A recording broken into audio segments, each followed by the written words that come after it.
میں جس طریقے سے پڑھاؤ سب مل کر بلند آواز سے پڑھ لیں۔ الصلاۃ والسلام علیک یا رسول اللہ، الصلاۃ والسلام علیک یا رسول الصلاۃ والسلام علیک یا نبی اللہ،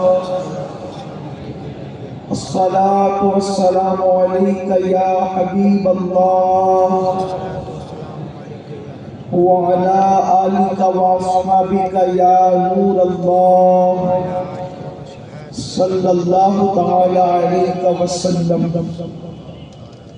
دل لہو میں کھونا تجھے، شب صبح تک سونا تجھے، دل لہو میں کھونا تجھے، شب صبح تک سونا تجھے، شرم نبی خوف خدا یہ بھی نہیں وہ بھی نہیں، رزق خدا کھایا کیا فرمان حق ٹالا کیا، رزق خدا کھایا کیا فرمان حق ٹالا کیا، شکر کرم ترس سزا یہ بھی نہیں وہ بھی نہیں، اور ڈر تھا کیسیاں کی سزا اب ہوگی یا روز جزا، ڈر تھا کیسیاں کی سزا اب ہوگی یا روز جزا، دی ان کی رحمت نے صدا یہ بھی نہیں وہ بھی نہیں۔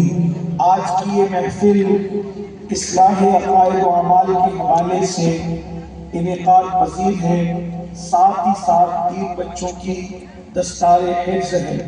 اللہ تبارک و تعالی ادارے کو دل 11ویں رات 12ویں ترقی عطا فرمائے، ہماری اور آپ کی حاضری کو اللہ تبارک و تعالی شرف قبولیت عطا فرمائے، علماء کرام کی اور اساتذہ کی اور کارکنان کی محنتوں کو اللہ تعالیٰ قبول فرما کر ہم سب کے لیے آخرت میں نجات کا ذریعہ بنائے۔ اس سے پیشتر ہمارے بھائی عزیز القدر خطیب اہل سنت حضرت مولانا صادق رضوی صاحب، ان سے پیشتر مفتی صاحب اور بھی دیگر حضرات نے اپنے خطابات، اپنے کلام اور اپنی اپنی کارکردگی کو پیش کیا۔ اللہ تعالیٰ سب کی خدمات قبول کرے۔ وقت زیادہ ہوا ہے، تھوڑا سا ٹائم اب ہمارے پاس ہے، مختصر سے وقت میں کوئی تقریر کرنے کی بجائے صرف دل کا درد آپ لوگوں کے دلوں کے دروازوں پہ منتقل کرنا چاہتا ہوں۔ اللہ پاک کی بارگاہ میں دعا ہے کہ آیہ کریمہ کی جس حصے کی تلاوت کی ہے اس کے متعلق مجھے حق کہنے اور آپ سب کو حق سن کر اس پر عمل کرنے اور اسے عام کرنے کی توفیق عطا فرمائے۔ اللہ تعالیٰ نے دنیا کیوں بنایا؟ دنیا بنانے کا مقصد کیا ہے؟ اور جب بنایا تو پھر دنیا کو وہ فنا کیوں کرے گا؟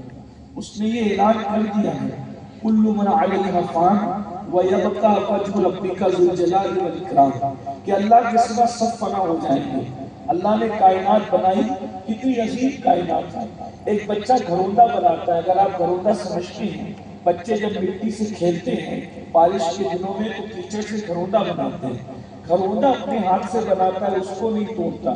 تو اللہ تبارک و تعالیٰ نے اتنی بڑی مخلوق بنائی، اتنی خوبصورت مخلوق، اتنی حسین مخلوق، 4 قسمیں اٹھا کر جس کے حسن کو بیان کیا، والتین والزیتون وطور سینین وہذا البلد الامین۔ اللہ اکبر۔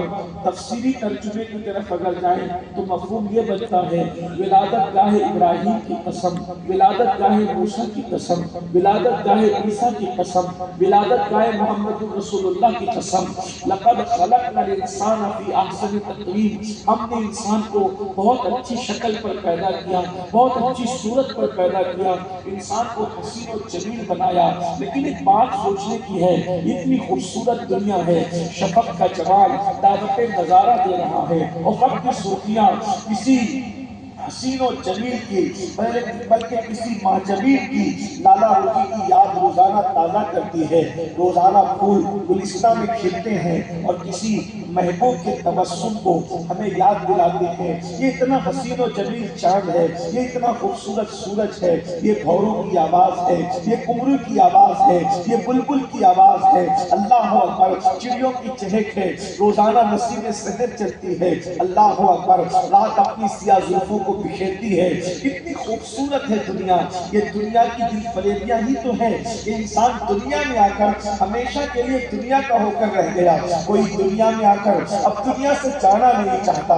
دنیا سے اتنا دل لگ گیا ہے. کتنا فریب ہے دنیا کا, دنیا کتنی مکار ہے, دنیا کتنی فریبی ہے کہ دنیا کا فریب انسان کو خدا کو بھلا چکا ہے. انسان خدا فراموش ہو چکا ہے. لیکن انسان کو سوچنا چاہیے تھا جب دنیا اتنی حسن والی ہے تو اس کے بنانے والے کے حسن کا عالم کیا ہوگا. دنیا اتنی جمال والی ہے تو اللہ اکبر اس کے بنانے والے کے جمال کا عالم کیا ہوگا. ذرا غور تو کریں, جو روزانہ شفق کے گالوں پر سرخی پیدا کرتا ہے اس کے حسن کا عالم کیا ہوگا. اللہ اکبر, جس کی فانی دنیا کے حسن کا عالم یہ ہے اس کی باقی جنت کا عالم کیا ہوگا, اس کی باقی آخرت کا عالم کیا ہوگا. مگر ہائے شیطان کی مکاریاں, ہائے نفس کی فریبیاں, انسان اسی میں ڈوب کر کے رہ گیا ہے. یاد رکھنا دنیا کی دوسری قومیں اگر دنیا میں ڈوب کر رہ جائیں تو ہمیں افسوس نہیں ہوتا, اس لیے کہ ان کے پاس کوئی رسول اللہ جیسا نبی نہیں ہے, قرآن جیسی زندہ کتاب نہیں ہے, خدا وحدہ لا شریک جیسے زندہ خدا حق و قیوم کا تصور نہیں ہے. اللہ نے دنیا کیوں پیدا کیا یہ صوفیہ, حکما, علماء, دانشوروں نے بہت تفصیل سے بیان کیا. یہ وقت فلسفیانہ گفتگو کا نہیں, لیکن دو جملوں کے اندر اگر دنیا کی پیدائش کی حکمت بیان کی جائے تو یہ کہا جا سکتا ہے دنیا کو اللہ نے چھانٹنے کے لیے بنایا ہے, اللہ نے دنیا کو چھٹائی کے لیے بنایا ہے. اس لیے کہ دنیا میں دو ہی طبقے ہیں, دنیا میں دو طبقے ہیں. آپ سارے مکاتب فکر, سارے مذہبوں کو سمیٹ لیں تو دنیا میں دو طبقے بنتے ہیں, ایک جنتی ایک جہنمی. قرآن کہتا ہے ان الابرار لفی نعیم وان الفجار لفی جحیم. وفاداروں کے لیے جنت ہے, غداروں کے لیے جہنم ہے. دنیا کے اندر دو ہی لوگ ہیں. میرے آقا علیہ الصلوۃ والتسلیم کے پیارے دیوانوں, میں نے نیکوں کو وفادار اس لیے کہا کہ جو نیک ہوتا ہے وہی وفادار ہوتا ہے, اور فساق کو غدار اس لیے کہا کہ اللہ اکبر جو فاسق ہوگا وہی غدار ہوگا. اللہ اکبر. اب آپ مجھے بتائیں اللہ نے چھٹائی کے لیے دنیا میں بنایا, اگر اللہ بغیر دنیا بنائے ہوئے, بغیر کربلا بپا کیے ہوئے یزید کو جہنم میں ڈالتا تو دنیا کہتی دیکھو معاذ اللہ, کہنے والے تو کچھ بھی کہہ سکتے ہیں, لوگ کہتے دیکھو اللہ نے یزید کے ساتھ کیا سلوک کیا, اس بیچارے کو جہنم میں ڈال دیا. اور اللہ رب العزت بغیر کربلا بپا کیے امام حسین کو جنتی جوانوں کا سردار بناتا تو معاذ اللہ لوگ بکواس کر سکتے تھے کہ نبی کے خاندان کے ہیں اس لیے یوں ہی ان کو مرتبہ دے دیا. تو قدرت نے دنیا بنا کر چھٹائی کا قانون رکھا, یزید شراب پیے گا اس کو خدا بے نقاب کرے گا, یزید زنا کرے گا اسے خدا بے نقاب کرے گا, یزید اللہ کی نافرمانی کرے گا, صحابی کا بیٹا ہو کر شریعت کو پیرو کرے رونے گا تاکہ دنیا کے سامنے بے نقاب ہو جائے یزید اور اس کو جہنم میں ڈالا جائے. اسی کو اعتراض کی گنجائش نہ رہے. اور حسین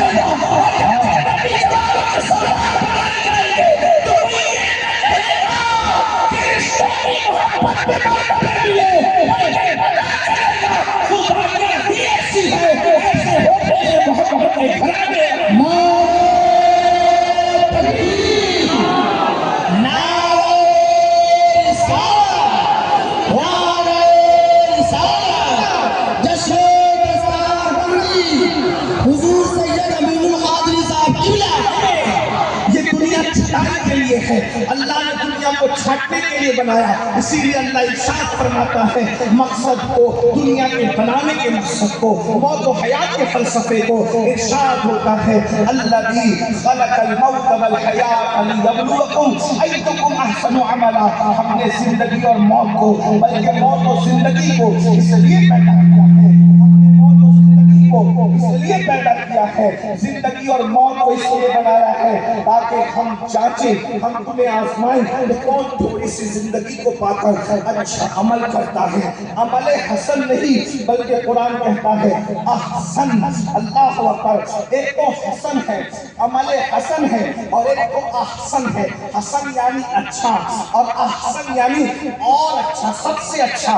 اللہ اکبر. یہ دنیا چھٹائی کے لیے ہے. اگر آپ اس جو ہے وہ گمان میں ہے کہ یہ دنیا سب کچھ ہے تو یاد رکھنا بڑے بڑے بادشاہ دنیا سے چلے گئے, بڑے بڑے تاجدار دنیا سے چلے گئے, بڑے بڑے مالدار دنیا سے چلے گئے. ہم سے پہلے اس دنیا میں ہمارے باپ دادا رہتے تھے, ان سے پہلے ان کے باپ دادا رہتے تھے, ان سے پہلے ان کے باپ دادا رہتے تھے.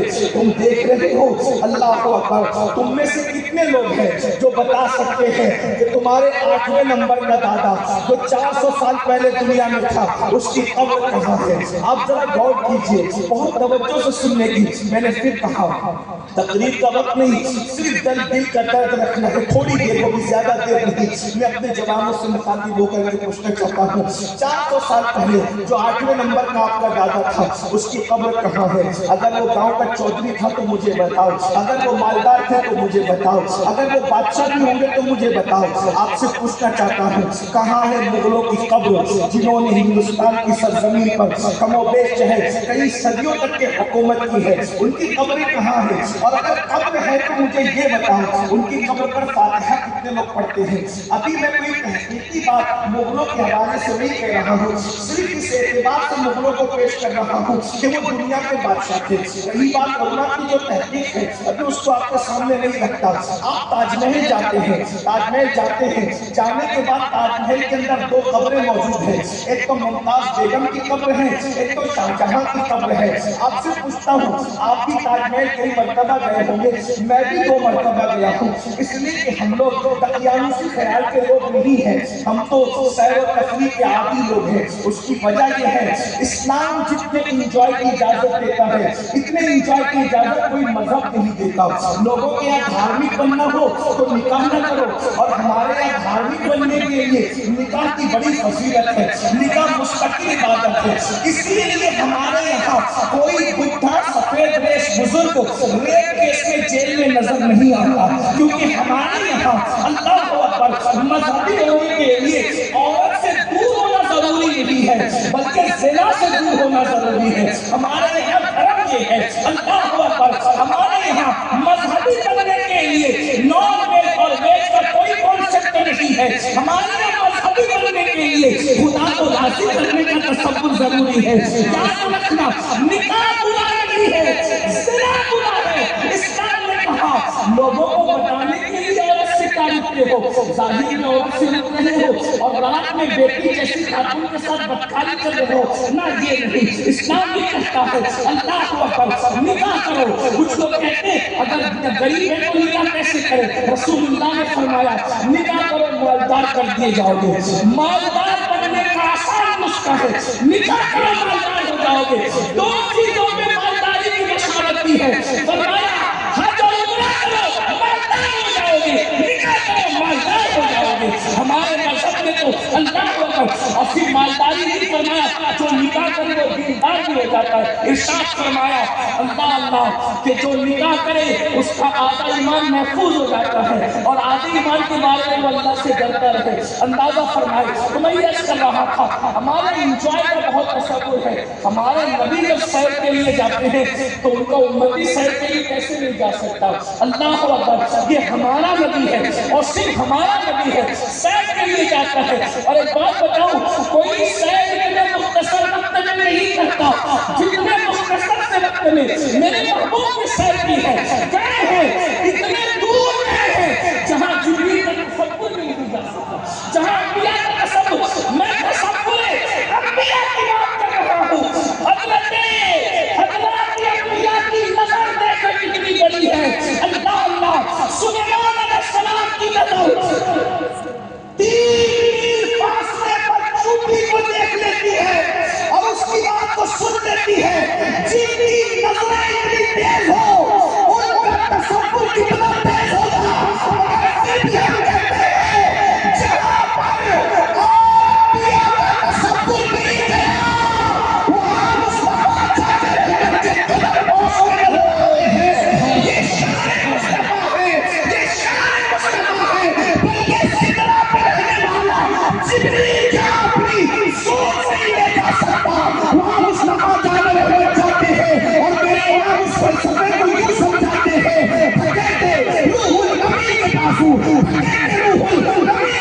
آنسو، کہاں وہ دامن، کہاں وہ پہلو، نگاہ چھوٹی، امید ٹوٹی، نگاہ حسرت کے وہ والے تھے، وہی ہے اول، وہی ہے آخر، وہی ہے ظاہر، وہی ہے باطن، اسی کے جلنے، اسی سے ملنے، اسی سے اس کی طرف گئے تھے. تبارک اللہ شان تیری، تجھی کو سے باہ پہنی آسو، کہیں تو ہو جو سے لگ ترانی، کبھی تقاضے مثال کے تھے. اب پتا چلا کہ لوگوں کو نام محمد سے تکلیف کیوں ہے؟ کیونکہ ان جیسا قائد کسی کے پاس نہیں ہے. بے شک بے شک. جس کی تجوری کے خزانے میں جو خزانہ موجود نہ ہو وہ اس سے جلے گا نہیں تو کیا کرے گا؟ مسلمانوں تم کیسے نصیب والے ہو، تمہیں نبی بھی ملا تو وہ نبی ملا جہاں جبریل کے پر تھک جاتے ہیں اس سے آگے تمہارے نبی جاتے ہیں، ہمارے نبی جاتے ہیں. اور میرے امام تو یہ کہتے سبحان اللہ، باتیں تو حضرت موسیٰ سے بھی ہوئی اور باتیں ہمارے محبوب سے بھی ہوئی، لیکن موسیٰ سے جو باتیں کی جاتی ہیں وہ پوری دنیا میں شور کر دیا جاتا ہے. وَمَا تِلْكَ بِيَمِينِكَ يَا مُوسَىٰ قَالَ هِيَ عَصَايَ، اور آخر میں سورہ طٰہٰ کی جو آیتیں ہیں سب بتایا جا رہا ہے، یہ پوچھا یہ جواب یہ پوچھا، لیکن محبوب سے جو باتیں کی وہ جبریل کو بھی نہ بتائی. اب میرا بریلی کا کلندر کس طریقے کی بات کرتا ہے ذرا اندازہ کریں. بریلی کا کلندر یوں گنگناتا ہے، گنچ جو چٹکے تھے ماں اوہا دنا کے باغ میں، گنچ جو چٹکے تھے ماں اوہا دنا کے باغ میں، بلبلے سدرہ تک اس کی بو سے بھی محرم نہیں. بلبلے یہ اپنے نبی کی شان ہے. تو بہرحال بات میں پھر کرنے لگا ہوں، مجھے نہیں کرنا چاہیے کیونکہ میں نے شروع میں کہہ دیا کہ تقریر نہیں کرنی، صرف تھوڑی دیر دل کا درد رکھنا. تو تاج محل آپ گئے ہوں گے، آپ نے پورا تاج محل گھنٹوں دیکھا، کیا آپ نے شاہ جہاں کی قبر پہ فاتحہ نہیں پڑھی؟ تو 99% لوگ کہیں گے کہ نہیں پڑھی. جس ممتاز کی محبت میں تاج محل بنا، کیا آپ نے اس کی قبر پہ فاتحہ بھی پڑھی، کوئی چادر بھی چڑھائی، کوئی سارے ثواب بھی کیا؟ تو کرنے کیا؟ میں کرنے یا نہیں کرنے کی بات نہیں کر رہا، صرف آپ کو احساس دلانا چاہتا ہوں جس کے لیے تاج محل بنا ہے اور جس نے تاج محل بنایا ہے، جو پورے ملک کی آبرو بن گئی وہ عمارت، اس میں جا کے عمارت تو دیکھ رہے ہو لیکن ان کے لیے ہاتھ اٹھا کر آپ مغفرت کی دعا بھی نہیں کرتے. لیکن جس غریب نواز نے ایک کرتے پر اپنی پوری زندگی گزار دی ہے، وہاں ہم عمارت دیکھنے نہیں جاتے بلکہ ہاتھ اٹھا کر فاتحہ پڑھنے جاتے ہیں. کیا پتہ چل رہا ہے؟ ارے یہ جو ممتاز، اب جملے پہ توجہ کرنے، جنہوں نے مدینہ منورہ دیکھا ہے وہ دھیان کریں گے اور جنہوں نے نہیں دیکھا دعا کرتا ہوں اللہ ان کو دکھا دے. جو ممتاز تاج محل کے گنبد کے نیچے سو رہی ہے، پتہ نہیں ہڈیاں بھی ہے یا نہیں ہے مجھے نہیں پتا، اس کی قبر پر کوئی فاتحہ پڑھنے والا نہیں ہے، لیکن بقیع میں سیدہ فاطمہ الزہرا کے مزار پر کوئی گنبد نہیں ہے، مگر آج بھی جانے والا جاتا ہے یا نہ جانے والا نہیں جاتا ہے. تو مسلمان کا 24 گھنٹے میں ایک لمحہ ایسا نہیں گزرتا کہ جب تک سیدہ فاطمہ کا ذکر نہ ہو جائے اس وقت تک مسلمانوں کے قلوب کو چین نہیں ملتا. حتیٰ کہ جمعہ کے دن مسلمانوں کا امام جب ممبر پہ چلتا ہے تو وہ ممبر جہاں عورت قدم نہیں رکھ سکتی، سارے مردوں کے سامنے مسجد کا امام جہاں پر عورت قدم نہیں رکھ سکتی، جہاں عورت بیٹھ نہیں سکتی، جہاں عورت جا نہیں سکتی، اس ممبر پر اگر کسی خاتون کا ذکر ہوتا ہے تو وہ ایک ہے جسے سیدہ، طیبہ، طاہرہ، عابدہ، زاہدہ، راکعہ، ساجدہ، رقیہ، تقیہ، زکیہ، ام ابیہا، عالمہ، طیبہ، معلمہ، ملکہ فردوس بری، خاتون قیامت سیدہ فاطمہ الزہرا کا جب تک نام نہیں لیا جاتا اس وقت تک سنی امام اپنا خطبہ مکمل نہیں کرتا. بتایا جا رہا ہے جو آخرت بھول جاتے ہیں گنبد کے نیچے سوئے تو بھی کوئی ان کی مغفرت کی دعا نہیں کرتا. اور جو آخرت کو یاد رکھتے ہیں، فاقوں میں زندگی گزرتی ہے تو بھی ان کے نام پر ایسی محفلوں میں ہزاروں لوگ جمع ہوتے ہوئے نظر آتے ہیں۔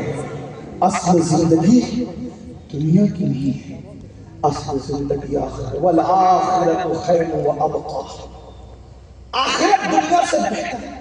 کون کہہ رہا ہے؟ اللہ کہہ رہا ہے۔ اگر اللہ کی بات نہیں مانتے تو تم مسلمان کیسے ہو؟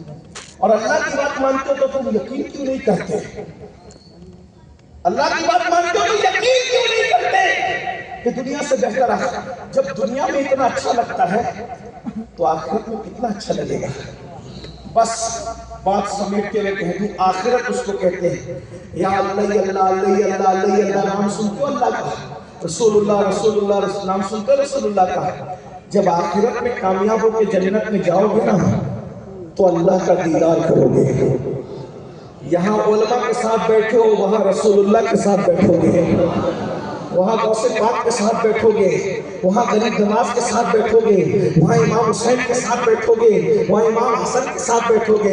ارے مفتی صاحب کے ساتھ بیٹھنے میں اتنا مزہ آ رہا ہے تو امام اعظم کے ساتھ بیٹھنے میں کیا مزہ آئے گا؟ سیدوں کے ساتھ بیٹھنے میں اتنا مزہ آ رہا ہے، سید السادات مولا علی کے ساتھ بیٹھیں گے تو کیا مزہ آئے گا؟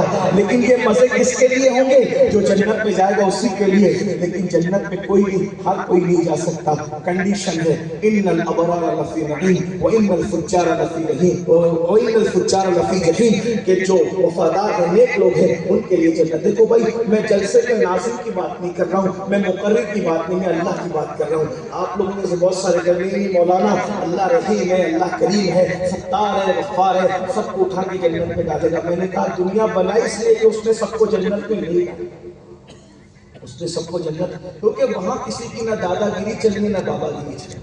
میں یہ بات 50 بار لوگوں کو کہہ چکا ہوں، قدرت اعلان کر چکی ہے کہ ہم نبی کے بیٹے کو جہنم میں ڈالیں گے۔ اگر نبی کے بیٹے سے ناراض ہو، بس یہاں پر بات مکمل ہوتی ہے، توجہ کریں۔ اگر نبی کے بیٹے نے ہمیں ناراض کیا تو ہم نبی کے بیٹے کو جہنم میں ڈال دیں گے، نوح علیہ السلام کے بیٹے کی شکل میں۔ اگر نبی کی بیوی نے ہم کو ناراض کیا تو ہم نبی کی بیوی کو جہنم میں ڈال دیں گے، لوط علیہ السلام کی بیوی کی شکل میں۔ اور اگر کتا ہمیں راضی کر سکا تو ہم کتے کو اٹھا کے جنت میں ڈال دیں گے، اصحاب کہف کے کتے کی شکل میں۔ تو پتا چلا یہاں کتا ہونا اور انسان ہونے کی بات نہیں ہے، یہاں نبی کا بیٹا ہونا اور غیر نبی کا بیٹا ہونے کی بات نہیں ہے، یہاں اللہ کی رضا کی بات ہے۔ وَرِضْوَانٌ مِّنَ اللَّهِ أَكْبَرُ، اللہ کی رضا سب سے بڑی چیز ہے۔ نبی کا بیٹا خدا کو ناراض کرے تو نوح علیہ السلام کے بیٹے کی شکل میں وہ جہنم میں جاتا ہے، اور حبشی کا بیٹا اگر خدا کو راضی کر لے تو پھر وہ نبی کی سواری کی نکیل پکڑ کر کے جنت میں آگے آگے جاتا نظر آتا۔ سبحان اللہ سبحان اللہ، بات یہاں نعرہ تکبیر، اب مجھے نعرہ رسالت، نعرہ رسالت، واہ سبحان اللہ سبحان اب اللہ۔ مجھے بتاؤ یہاں حبشی اور عربی میں کیا فرق ہے؟ یہاں عربی اور عجمی میں کیا فرق ہے؟ آپ مجھے بتائیں، یہاں تو خدا کی رضا کی بات۔ اب آپ سے پوچھتا ہوں، کیا ہم نے اللہ کو راضی کرنے کی کوشش کی؟ سب کے قریب ہونے کا شوق ہے، سب کے قریب ہونے کا شوق ہے، رب کے بھی قریب ہونے کا شوق ہے۔ ہم سب کے قریب جانا چاہتے ہیں۔ جلسوں میں مجھے کوئی شکایت نہیں، کوئی شکایت، میں جانتا ہوں میرے ساتھ جو بھی کرتے ہو محبت کے کرتے ہو۔ مجھے شکایت، ابھی میں آ رہا تھا، میری پیٹھ پر اتنی ایک سے کسی بھائی نے ہاتھ مارا، وہ لیکن اس نے مارا نہیں، اس مسافے کے چکر میں پیٹھ پہ لگ گیا۔ کبھی کوئی کپڑا پھاڑ دیتا ہے۔ ایک عزیز نے ایسا ناخن مارا کہ اس کو سال بھر سے زیادہ ہو گیا، لیکن نشان محبت اب تک باقی ہے۔ لیکن آپ سے کہتا ہوں، میں شکایت نہیں کر رہا ہوں، ہم تو کچھ بھی نہیں ہے، اور ہم تو بڑے بے وفا لوگ ہیں۔ سچی بات کر جاؤں، برا مت ماننا، بے وفا۔ آج رانچی میں آئے تو رانچی والے یاد ہیں، کل چلے جائیں گے بنگال تو ہم رانچی والوں کو بھول جائیں گے، اور ہمارے لیے سب کچھ بنگال کا مجمع ہوگا۔ یہ بات سچی ہے، کوئی جھوٹ نہیں۔ برا مت، محبت آپ سے قیامت تک رہے گی انشاءاللہ۔ ہم بھلکڑ لوگ ہیں، بے وفا لوگ ہیں، بھلکڑ لوگ ہیں، بے وفا لوگ ہیں، غدار نہیں ہیں۔ حضور کی امت سے ہمارے دل میں محبت رہے گی کیونکہ حضور سے محبت ہے، لیکن اتنا ضرور ہے کل آپ کو بھول جائیں گے کیونکہ بھلکڑ ہے۔ لیکن ایک بات کہوں، جو بھلکڑ لوگ ہیں، جو وفا نہیں جانتے، ان سے مسافہ کرنے کے لیے 200 کلومیٹر دور سے آتے ہو، 100 کلومیٹر دور سے آتے ہو، چلو حضرت سے ملیں گے، سید صاحب سے ملیں گے، اور جو وفا کو پیدا کرنے والا ہے، جو خالق وفا ہے، اس سے ملنے کے لیے اپنا گھر چھوڑ کر 4 قدم پر مسجد نہیں جاتے۔ اگر آپ کے ایم ایل اے سے تعلق اچھے بن گئے، مفتی صاحب سے بن گئے، سید صاحب سے بن گئے، خطیب صاحب سے بن گئے تعلقات، آخر یہ کہاں تک کام آئیں گے؟ بہت زیادہ مفتی صاحب نے ہم نے وفا کی، علماء کرام نے وفا کی، تو قبر تک پہنچائیں گے، قبر کے اندر ہم نے کام نہیں کرنا، بالکل کام نہیں آنا۔ آپ جنگل میں پھنسے، اللہ نہ کرے ہمیں پتہ بھی نہیں چلے کہ ہم نے کیا کام آنا آپ کے، لیکن وہ اللہ جو ہماری شہرت سے زیادہ قریب ہے، جنگل میں ہے تو ساتھ ہے، پہاڑوں میں ہے تو ساتھ ہے، خوشیوں میں ہے تو ساتھ ہے، جہاں سایہ ساتھ چھوڑ دیتا ہے وہاں بھی خدا کی رحمت تمہارے ساتھ ساتھ ہے۔ ہوا معکم اینما کنتم، تم جہاں کہیں ہو اللہ تمہارے ساتھ ہے۔ ایک بات کہوں، مجھ سے کچھ مانگو گے تو میں آپ کے سامنے جو دینے کی حیثیت رکھتا ہوں بس وہی دے سکوں گا، اس سے زیادہ کچھ نہیں دے سکتا، لیکن ایک بات یاد رکھنا، میرا اللہ وہ ہے جو مانگو گے وہ عطا کرے گا۔ خود کہتا ہے ادعونی استجب لکم، مجھ سے مانگو، جو مانگو گے ہم تمہیں عطا کریں گے۔ اور کتنا قریب ہے، چلانے کی ضرورت نہیں، بھاگنے کی ضرورت نہیں۔ اللہ ارشاد فرماتا ہے نحن اقرب الیہ من حبل الورید۔ بس میرے جوانوں سے اتنا ہی کہنا چاہتا ہوں، روزی روٹی کے لیے ہمارے پاس آتے ہو، حضرت دعا کر دو۔ یقیناً دعا اللہ والوں سے کروانا چاہیے، بزرگوں سے کروانا چاہیے، یہ بزرگوں کا ہی طریقہ ہے، حضور علیہ السلام کا طریقہ، صحابہ کا طریقہ ہے کہ حضور علیہ السلام خود بھی اللہ اکبر لوگوں کو یہ ہدایت دیتے تھے کہ اس زبان سے اپنے لیے دعا کرواؤ جس زبان سے تم نے گناہ نہیں کیا۔ تو لوگ کہتے تھے وہ کیسے، وہ زبان کہاں سے لائے؟ تو فرماتے تھے تمہاری زبان سے سمجھ دو سمجھانے کے لیے، عبداللہ کی زبان سے عبد الرحمن نے گناہ نہیں کیا، عبد الرحمن کی زبان سے عبد السلام نے گناہ نہیں کیا، یا یوں کہہ لیں کہ میری زبان سے آپ نے گناہ نہیں کیا اور آپ کی زبان سے میں نے گناہ نہیں کیا، تو میری زبان آپ کے حق میں جو دعا کرے گی یہ بے گناہ زبان دعا کرے گی تو آپ کے حق میں وہ دعا مقبول ہوگی، اور آپ میرے حق میں جو دعا کریں گے تو میرے حق میں یہ جو دعا ہے میں نے اس زبان سے گناہ نہیں کیا تو بے گناہ زبان دعا کرے گی تو میرے حق میں آپ کی دعا قبول ہوگی۔ بلکہ آقا فرماتے ہیں ایک مومن دوسرے مومن کے پیٹ پیچھے جب دعا کرتا ہے تو اس کی دعا کو وہ مقام دیا جاتا ہے جیسے حاجی کو عرفات کی میدان میں جو حاجی کی دعا کا مقام ہے وہ مقام اللہ غیر مومن کے پیٹ پیچھے دعا کرنے